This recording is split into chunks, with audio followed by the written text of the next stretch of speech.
যে মানুষটির জন্ম না হলে আমরা আজকে বাংলাদেশের নাগরিক হতাম না,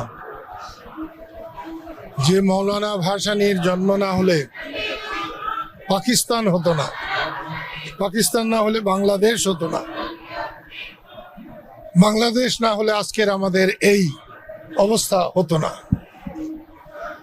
তার অনাদর দেখে খুবই কষ্ট লাগে, খুব খারাপ লাগে। আজকে সকালে যে পত্রিকাগুলো পড়লাম তেমন কোনো পত্রিকাতেই হুজুর মৌলানা ভাসানীর খুব একটা উল্লেখ নেই। দুই একটাতে আছে খুব ছোট করে, একটা দুটাতে দেখলাম সেই ভিতরে। অতি সম্প্রতি বাংলাদেশে একটা মারাত্মক পরিবর্তন হয়েছে, কিন্তু অতীতকে বর্জন করে, অস্বীকার করে এই পরিবর্তন যদি কেউ করতে চায় তাহলে সে আহাম্মকের স্বর্গে বাস করছে। দুদিন পরে তাদেরকেও এরকম হতে হবে।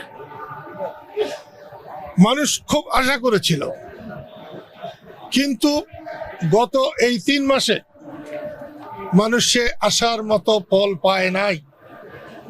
সাধারণ মানুষের যে উপার্জন, তারা বাজারে যেতে পারছে না, তারা স্ত্রী পুত্র পরিবার নিয়ে খেতে পাচ্ছে না ভালোভাবে।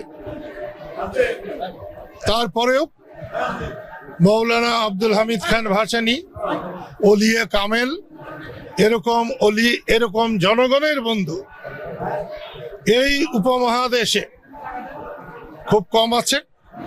আমি আল্লাহর কাছে প্রার্থনা করি আল্লাহ যেন তাকে ব্যস্তবাসী করেন এবং তার উসিলায় বাংলাদেশের মানুষকে শান্তিতে রাখেন।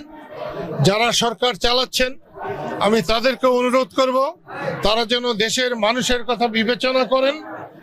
ক্ষমতা কারো জন্য চিরস্থায়ী নয়, যারা ছিলেন তাদের জন্য যেমন নয়, আজকে যারা এসেছেন তাদের জন্য চিরস্থায়ী নয়। সেই জন্য দেশের মানুষের কথা চিন্তা করুন, মানুষকে সম্মান করুন, অতীতকে সম্মান করুন। যাদের এই দেশের জন্য অবদান আছে তাদেরকে যথাযোগ্য সম্মান দিয়ে রাষ্ট্র চালাবার চেষ্টা করুন।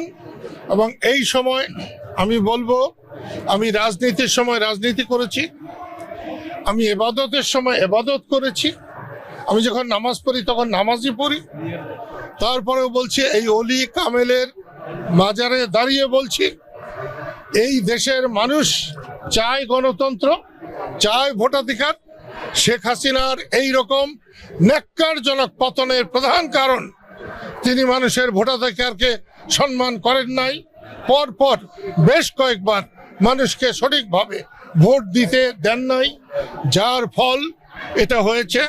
এবং দীর্ঘ সময় মানুষকে ভোটাধিকার ছাড়া রাখলে এখন যারা আছে তাদের পরিণত খুব ভালো হবে না, এটাই আমার বিশ্বাস।